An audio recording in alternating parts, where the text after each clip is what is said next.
Welcome, everyone, including all of our ISM members and guests, to our program today, hosted by the ISM New Jersey chapter. Today's presentation will be benefits on software-aided supplier diversity management. And we would like to hear from you today, so please be sure to put any comments or questions in the chat. If at some time you would like to ask your question live, just raise your hand, and when you raise your hand, then we will unmute you and let you ask your question live to Lisa. At this time, I'm now going to turn the program over to Lisa Westgate. She is the principal of Ellen Westgate, LLC, and I'll have Lisa expand a little bit more on her background. Thank you. Thanks, Kathy. Hi, everybody. So as Kathy mentioned, my name is Lisa Westgate, and I'm the founder and CEO of Ellen Westgate, which is a supplier diversity and procurement consulting firm. So we are going to have a lot to talk about today. I do want to point out and just want to reiterate what Kathy had mentioned. If you have some questions, I'd love to kind of address them in the moment. I do have a tendency to talk a little bit fast. So, if there's something that you'd like me to slow down and dive a little deeper, I'm more than happy to have that be the case. So I'm going to jump right in. Let's talk a little bit about the agenda. So let's go to the next page, Kathy. And I'm going to talk a little bit about myself. I'll give a little introduction. We'll talk about our mission. We'll talk about the importance of supplier diversity, the improved data accuracy and real-time reporting, enhanced supplier relationship management, streamlined procurement processes. We'll talk a little bit greater compliance and risk management, really important, especially in 2024, increased innovation and market research. So a little bit about my firm. Our firm specializes in procurement and supplier diversification consulting. We have public and private entities, and we help them build or enhance supplier diversity programs and ensuring a more inclusive supply chain.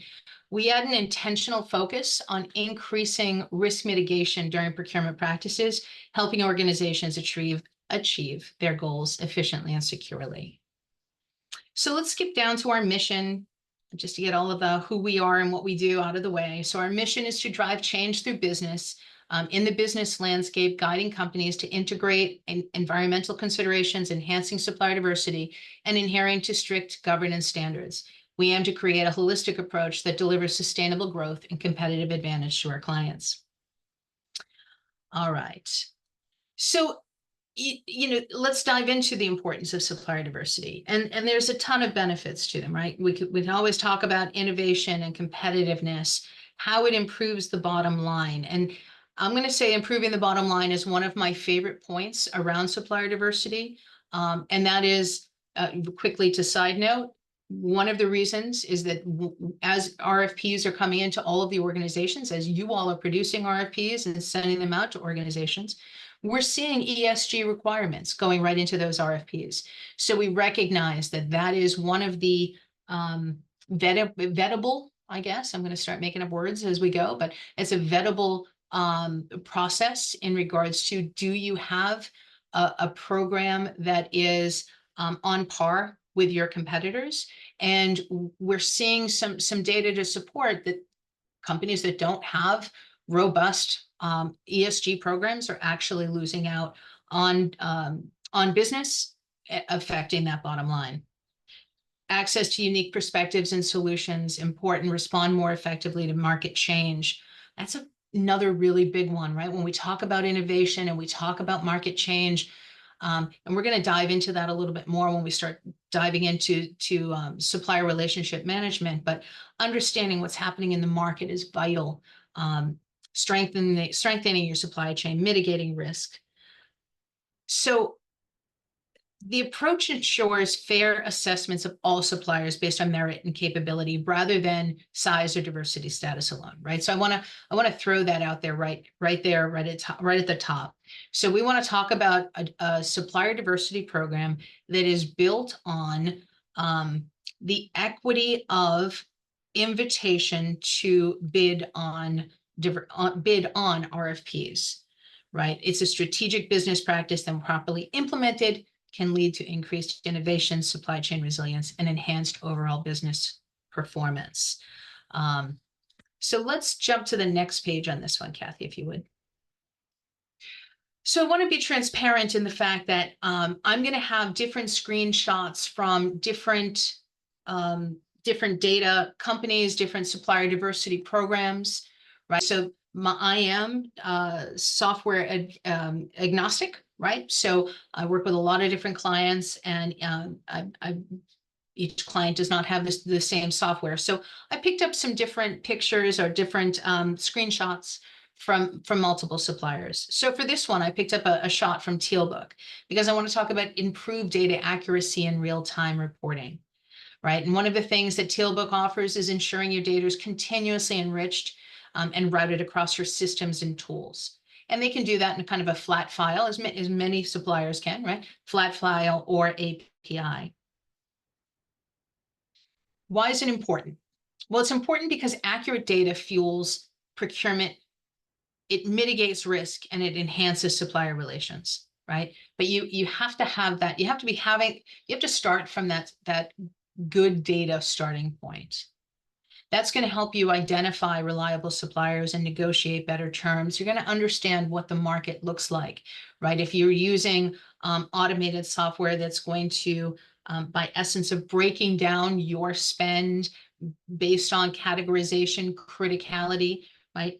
Lots of means in which you can break that down, NAICS, UNSPSC, but now you're going to have these full comparisons against the market, right? What does the market look like? What does the market look like in the ways in which you're able to keep your data clean?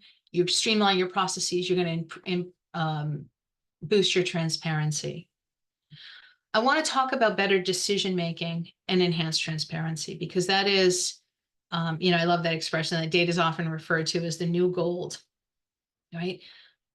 I don't know what that means years ago, what we were working with coal. I don't know what we were working with years ago, but I'm going to reference throughout today that, I've been in procurement for almost 30 years. I've been in supplier diversity. I received my first RFP requiring a response around supplier diversity in 2004. So these are the things that have been kind of on my mind for 20 plus years, 30 years for procurement. And, we didn't have the internet, we didn't have Google, so I'm going to often reference some old school, right? Where we collected binders and we sat with pens and highlighters and markers and rulers, and we defined, we went through the evaluation process. And I want to keep talking about that because that's the progression. That's the progression of better decision making, of enhanced transparency, of being able to vet suppliers, being able to know what suppliers are in your current master vendor list and which of those suppliers are still in business, that you have the correct information, that you are not sending information out to an email address for somebody who was 3-4 generations prior that role has been replaced. We're going to talk about rapid expansion of the data analytics market also. So let's jump into enhanced supplier relationship management. Let's jump in there. And the reason I want to talk about this is I came across this procurement survey. It was put out by Globality in 2022, literally just fell on this. And what I thought was really interesting is there's some highlights that I think are important for us to acknowledge. And this was put out, and it was, go down just a little bit if you would, Kathy. I just want to be able to reference the respondents were 354 professionals, 100 suppliers. And why I think that's important is, somewhere in here I had read that it was in reference to the CPOs that had done most of the responding. And I think what caught my eye was the lack of connection across teams and suppliers. 96% of those that responded said, we don't know what our right hands and our left hands are doing. We don't have a sense of, and I don't know if this speaks to all of you, and I'd love if you can put it in the chat if this means something to you, right? But those procurement teams that barely know what's happening inside the procurement teams, let alone once we reach out to our stakeholders, right? That we're not cohesive in procurement, let alone across the company. And I think that's what we're seeing here, right? 90%, 96% lack of connection, 94% non-intuitive processes. The non-impactful processes I thought was an interesting number, because I like to believe, again, having been around procurement for a long time, I took 93% non-impactful and the 87% non-collaborative processes as the numbers that I think that's the same old song and dance. That's procurement that's still trying to get a seat at the table and be reflective within the organization as internal consultants who are there to support the overall process. And what I'm hearing from the procurement folks, that's still not the case today. 82% of procurement leaders admit indirect spend is poorly managed, and I don't think anybody's really surprised by that, right? I think that's a number that, we jump at when we're looking for cost savings and we're looking for those quick wins. We all of a sudden recognize, dive into our indirect. But it's unfortunate that's still sitting at 82%. Potential benefits of automation, right? This is what we're talking about today. Easier sourcing processes, 83%. Increased efficiencies and cost savings. And that's the one I'm a big fan of talking about risk mitigation, because I think risk mitigation is the vital aspect of procurement today. But when we talk about cost savings, none of us are getting away from putting an RFX out with the intention of not having some cost savings. So again, 77% are seeing that automation is going to increase their efficiency and their cost savings, while 71% are going to improve compliance and risk mitigation. Here we are at 80% RFPs still use emails and spreadsheets, and we're going to talk about that in a little bit as it relates to creating efficiencies using software, using some of these SaaS solutions. Listen, I'm a big fan of Microsoft. I'm a big fan of Excel. I was thrilled when we, again, I'm going to point to my age, right? We went from Lotus to Excel, and that was a big step. But here we are again, it's 2024. And if we're still looking at emails and spreadsheets as our efficient RFP process, we've got some problems. So let's go down to streamlining software, streamlining procurement processes.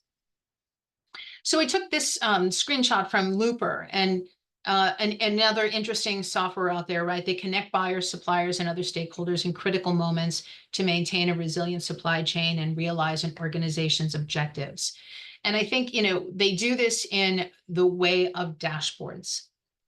And I'm going to be honest, when I first saw my first dashboard that was offered to procurement, I thought I was going to cry in that moment, right? Like that was, you're going to take my master vendor list, you're going to take my spend reports, you're going to be able to break them down by category, by business unit, and you're going to show me number and dollar, and we're going to be able to play with some of that information, so that we're setting it up in some metrics that are going to inform us on how to make better decisions. Here we are today, and we're able to reach into these softwares that are just simply going to define this through these ultimate dashboards. And one of the interesting things about Looper, it's a Salesforce-based product. When I think about it being a Salesforce-based product, if you think about what procurement does, it is the other side of the coin of sales and procurement, right? And here we've been living in a business world that sales has been given all kinds of bells and whistles over the years to go out and increase sales. And procurement has kind of been sitting on the waiting lines, waiting for the moment that some of these software programs are being created. And I feel like now's the time, right? Now is the time where we have programs like Looper, like the others that we're going to be looking at, that are able to take this information and put it into perspective for procurement so that we can track category savings. We can reduce supply chain risk. We can facilitate stakeholder collaboration. And I think that's, this is about enhancing supplier relations. But part of that is also enhancing our customer relationship, right? Our customers are those internal stakeholders. How do we connect how do we connect these two opposing ideas and these opposing thoughts from our stakeholders, and bring that into the right vetted supplier? And how do we make those decisions quickly? And how do we optimize their procurement cycles? And we can do that because we're now in this place where we have these contract management systems. We have these systems where we're able to, a few clicks away, actually see the entire procurement life cycle. How much has been spent to an individual supplier? What were the results of that relationship? Right? Meaning, did we scorecard that supplier? Were we looking for ensuring that the relationship with the ultimate buyer, that stakeholder to that supplier, that it's in good order, that we're able to track it, that we're able to highlight through, again, this, I'm just going to go with a simple scorecard, that we procurement are highlighting the efficiencies and the transparency of these relationships. So no longer do we have to rely on these very subjective responses of this is a supplier that isn't doing something, or this is a great supplier, when in fact we can have data that supports the entire process. I have in here provide seamless workflows as kind of the second to last bullet point. And I don't want to jump over that before we go to the next slide. I really want to take a moment and talk about that one. Providing seamless workflows, reduce manual tasks, minimizing the risk of errors. That is when we think about a procurement team who are losing headcount, who are taking on lower thresholds, so they're increasing the workload, that we are starting to pay attention to our tail spend, that we are extending our QBRs, extending the time and efforts that we're putting into our supply base. We're increasing the amount of effort and work that is going out to ensure to that stakeholder that we are dotting the I's and crossing the T's in regards to that supplier relationship. The idea of doing some of those things manually is just doesn't make any sense anymore, because we can provide seamless workflows. We can document and track everything that's happening in the relationships between the stakeholder and the supplier. Let's jump down to the next page, Kathy. Thank you. And greater compliance and risk management. And this quick screenshot that came from Vendorful. They manage risk and ensure compliance and streamline procurement. So the importance of compliance and risk management and procurement is vital to the overall process, right? It's depending on, right? So we have to do big brushstroke statements sometimes, right? So if you'll pardon this one, but I do believe that there are categories and criticalities where we will see that risk mitigation exceeds cost savings significantly. If you have a critical supplier, reputational risk, financial risk, and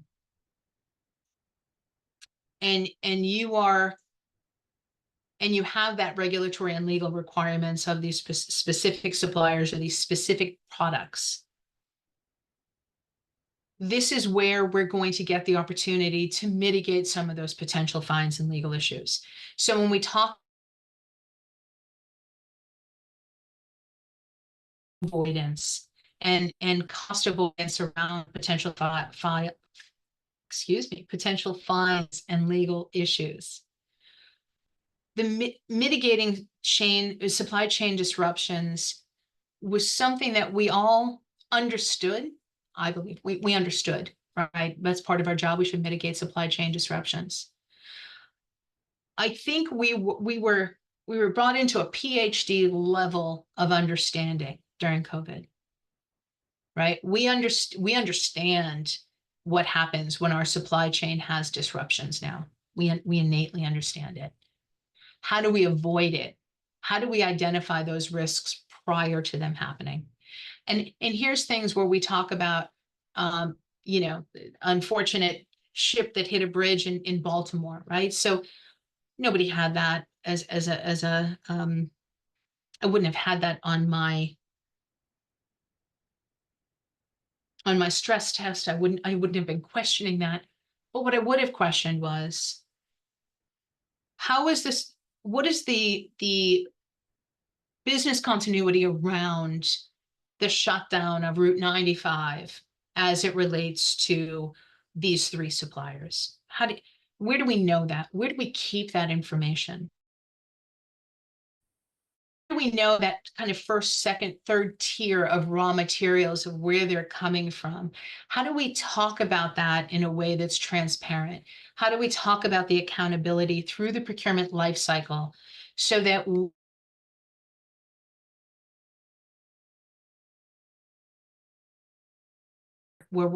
I'm in Massachusetts, we had, I don't know, a handful of 2 earthquakes a few months back, right? These are things that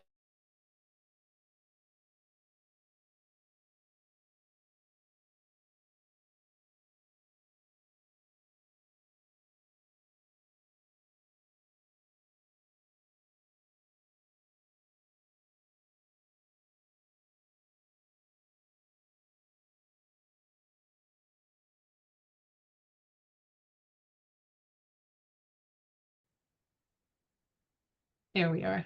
Hey, Kathy, welcome back. We're back. Excellent.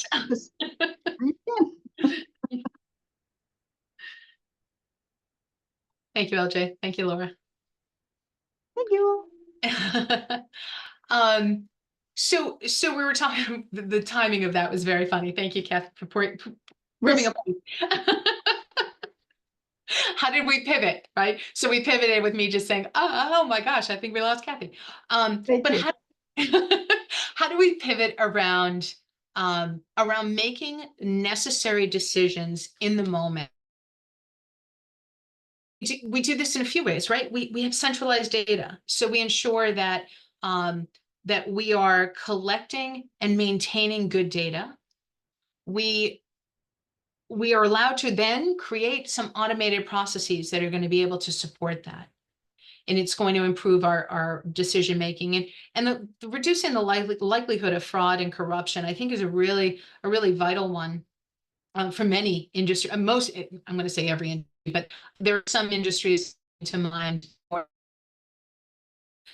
risk mitigation being through documentation and through good governance and good compliance. Okay, let's go to the next page, Kathy. So we're going to increase innovation and market reach. And I took another picture here from Looper. Oh, I think it looks like it's the same one, but effective metrics for diversity, performance input, revenue from the team, surveys, third-party sources, collaborative with suppliers, onboarding and updates, right? So again, if you envision, and there are other suppliers, right? So I never want to I'm not pointing to any one given supplier for any of these things. There's a lot of crossover and there's a lot of nuance to these softwares. But when we talk about enhancing the supplier diversity programs, it's really about, I think there's two things. You're going to hear me often talk about good supplier relationship management. That has nothing to do with diversity or non-diversity. It is going to answer the question of, we can't have a diverse supplier in this particular scenario in an undocumented way, right? Meaning you're going to be able to bring in some documentation as support that this diverse supplier or this new supplier, because I think the naysay of a stakeholder comes from that same place. I neither want, it's really that essence of, I don't want a new supplier, I want the old supplier. And how do we address that? We address it through good data. We address it through providing insight from a centralized data place. We're also able to leverage AI and machine learning here, right? And, I don't want to talk about AI and machine learning, one, because that is not my expertise by any stretch of the imagination. I also think that there's ample opportunities for all of us to go ahead and sign up for many a class and many a webinar. But what I do know is in regards to utilizing some of these softwares, what's happening is those in the know are reaching out and getting some of that AI and machine learning, and it's maintaining some of that necessary information. When it comes to tracking and reporting, one of the things that I find problematic is that we, and this is the collective we, and not any individual one of you, but hopefully there's, I'm going to assume that there's going to be some identification here. We go ahead and we produce reports, and then we produce another report that contradicts our first report. So now we're going to go back and we're going to spend some time because we can't escalate a report that contradicts itself.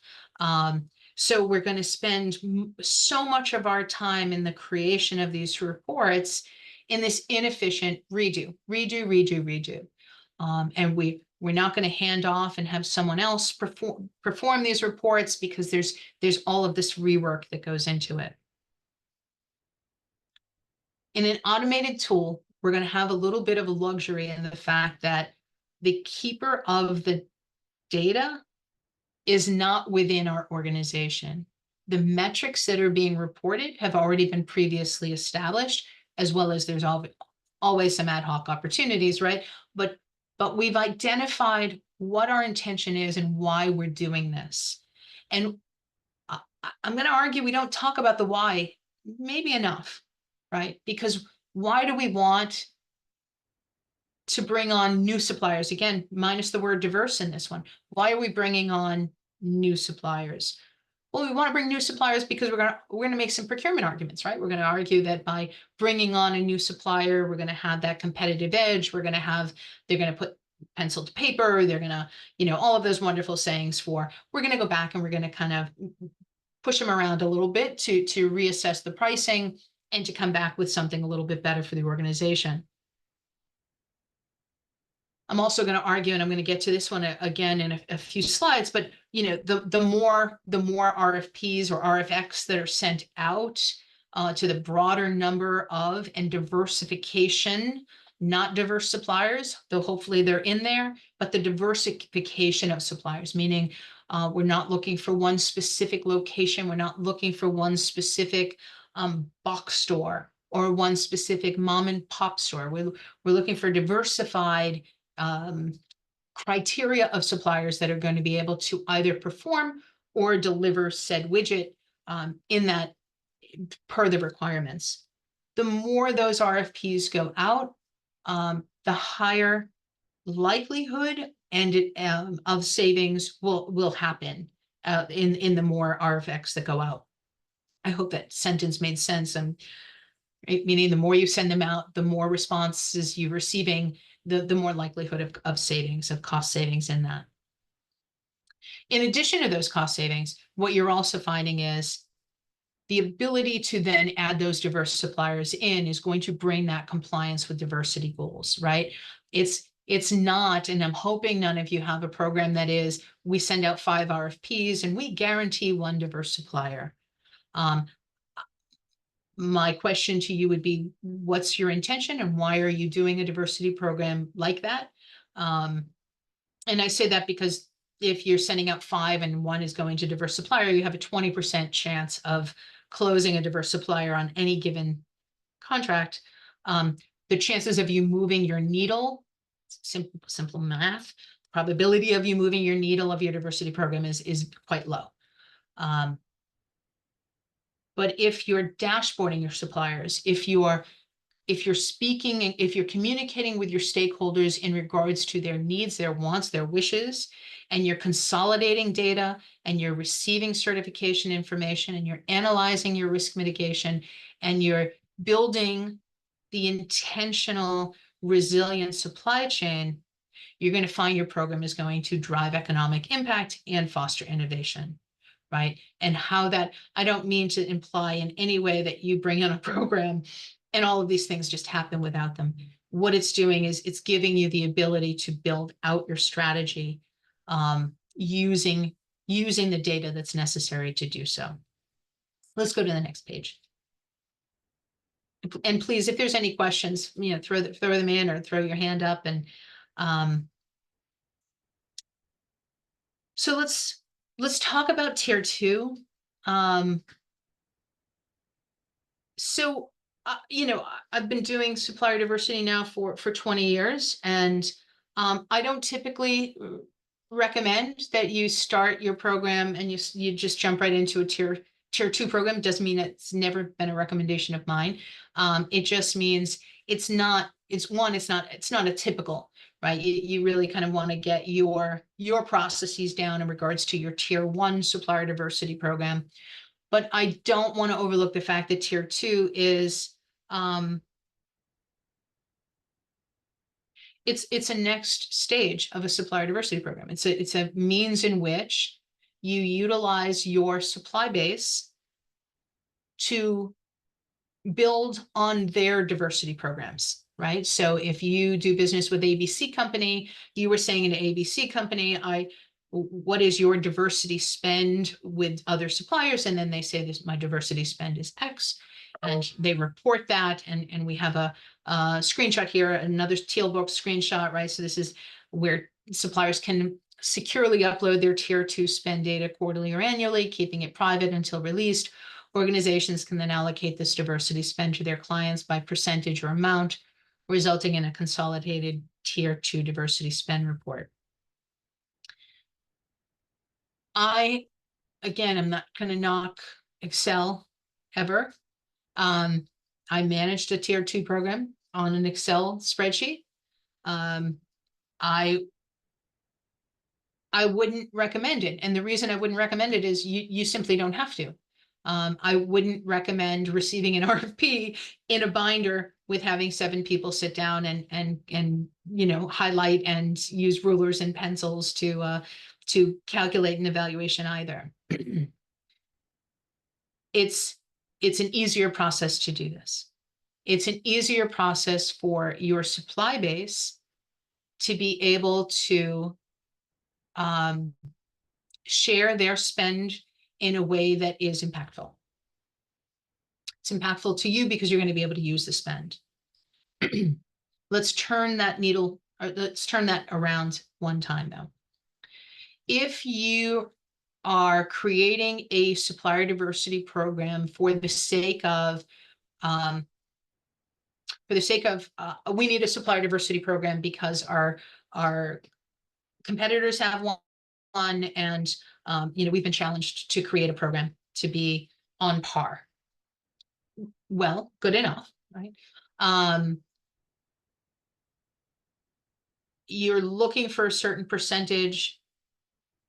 You probably aren't going to jump into a tier 2. If you're intentionally driving a supplier diversity program because the expectation is you are looking to create an economic impact around designated areas, maybe you have a location-based diversity program, you are looking for you're looking to overcome specific challenges of a supplier diversity program, you might then be considering implementing a tier 2 program. You're looking for that second tier of, in order to do business with my business, you, new supplier, you must adhere to a tier 2, excuse me, a tier 2 spend report, of which we're going to be able to capture some of that spend. That second tier is kind of a greater impact to, so I have a client right now. They've had a supplier diversity program for a number of years. It's a really robust, it's a great supplier diversity program. What they didn't have was a tier 2 program. So they are going on record as you are supplier base. We are looking for you to have tier 2 reporting as of a certain date. So they're kind of drawing that line in the sand. And we're going out and we're assisting the organizations of their suppliers in how to kind of how to share that information, right? So we're seeing this as, yes, they're my client, the tier one, their diversity program will be positively impact extensively, right? Because they're going after a very significant chunk of their suppliers. And it's really impressive. And their intention is, it's an intentional program. They are intentionally saying, we're not just doing this to do this. This is, we want to see supplier diversity. We want to create economic impact.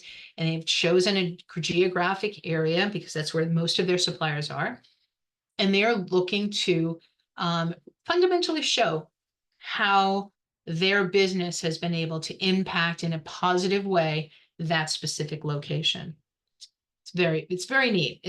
But again, they're doing that with the support of a software platform. It can be done if you're interested in doing it in Excel. Happy to talk to you about it.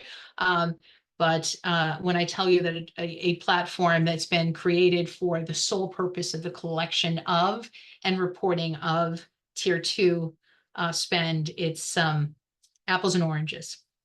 So Kathy, let's go to the next page on this. So Kathy, I'm assuming we're going to be able to share this out. So I just put, I wanted to thank, these were random selected SaaS companies. I can't say that enough, right? I picked three organizations that I highlighted within this.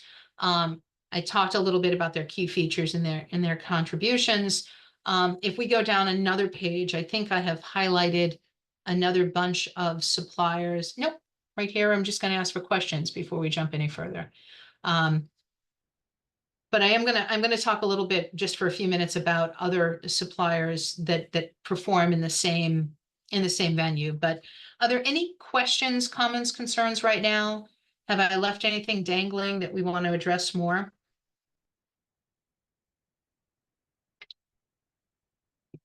Okay. All right, let's jump down 2 slides then. And I'll bring us to our conclusion.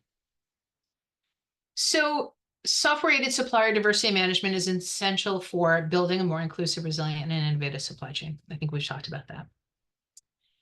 This is where you are going to get, and you're going to receive a number of these functions. So you're not looking, when we talk about these platforms, and there's more platforms on the next page, right?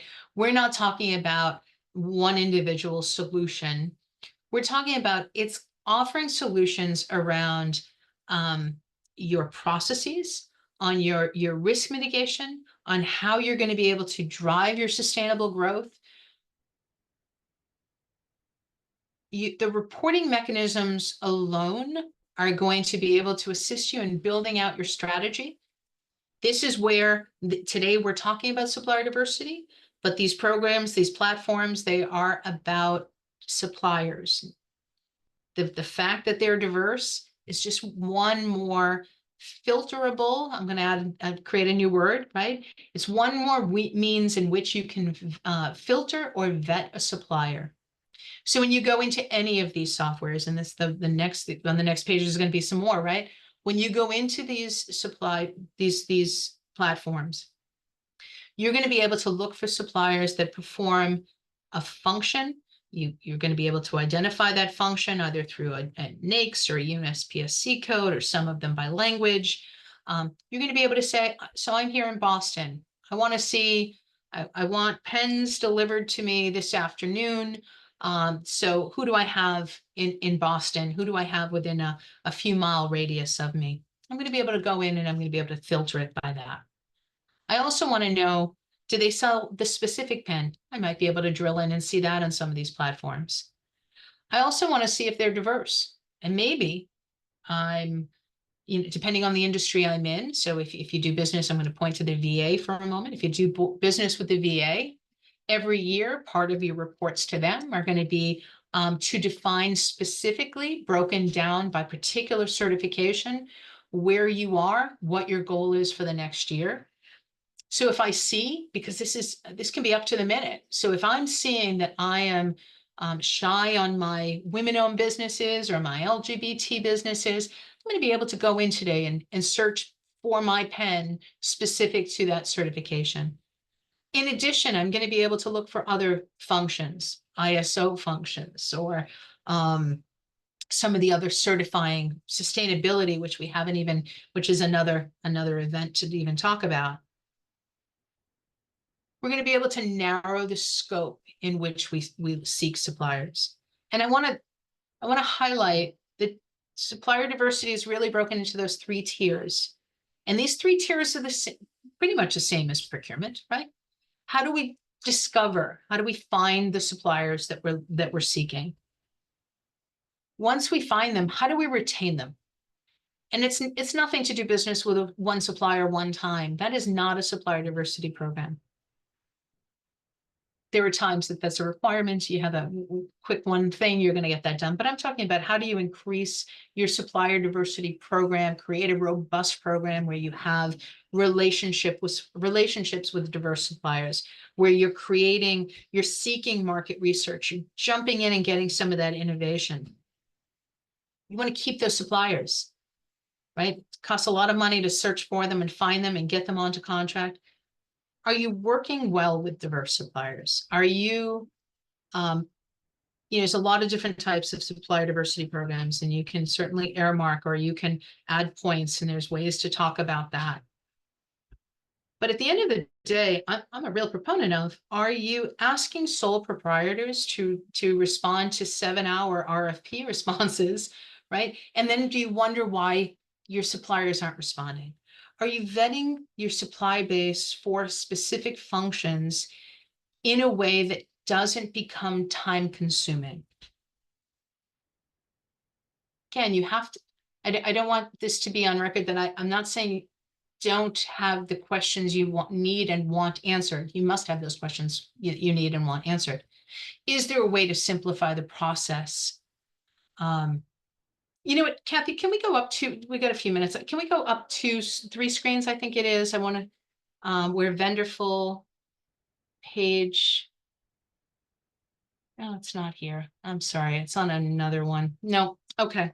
So one of the things I have another, I got rid of it so I didn't get too wordy, but there's a page that talks, one of the things Vendorful does is it has an RFX process. So you're able to create your RFX in an automated fashion. So that, what does that mean? That means that the supplier on the other side, the supplier is able to respond in an automated fashion. So the 2 of you are seeing time and efficient questioning, efficient creation of an RFX, and the supplier is able to rely a little bit on technology in order to respond to some of these questions, to auto-populate some of these questions, to cut and paste, right?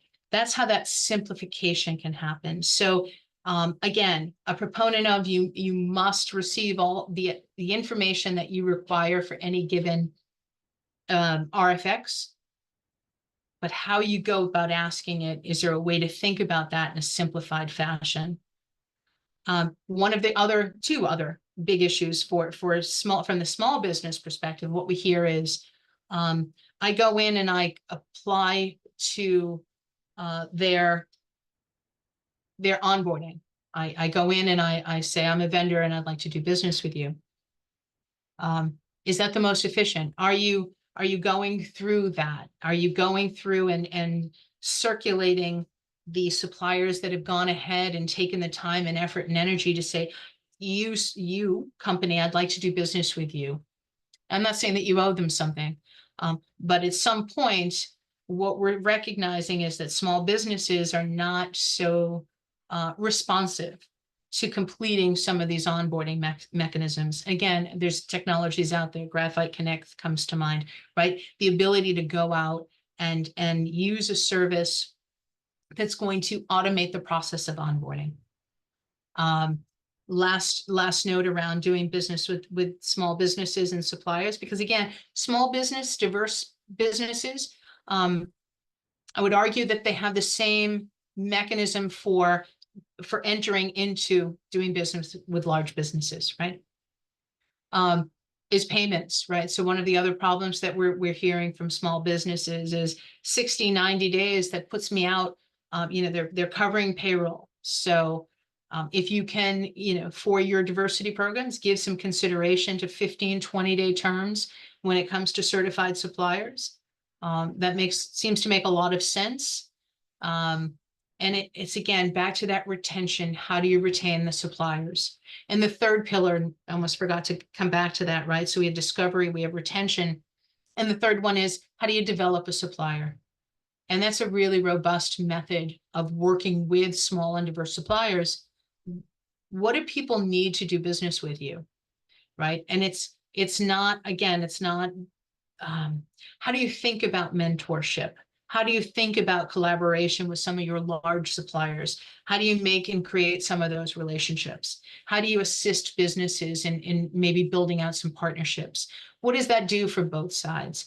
If the expectation is, and I mean no disrespect to Walmart and Amazon, great companies, but if we want a Walmart and Amazon world in which we do business, meaning only the large businesses, if we don't want that, we have to recognize that we still have Main Street as it relates to business. So how do we fall back to our Main Street, and how do we engage with those suppliers so that they're able to bring back that information? Nobody's going to be able to help you into a specific market more than a small and diverse business, if that's what you're looking for.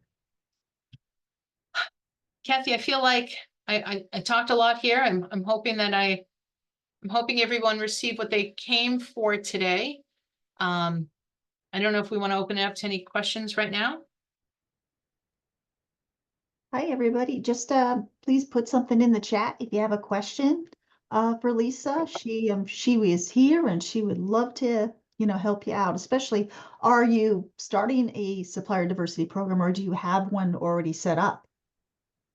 Let us, put something in the chat. Let us know about that. Or if you would like to speak live, just put your hand up and we'll definitely let you, let us, let you talk and explain what your company's doing.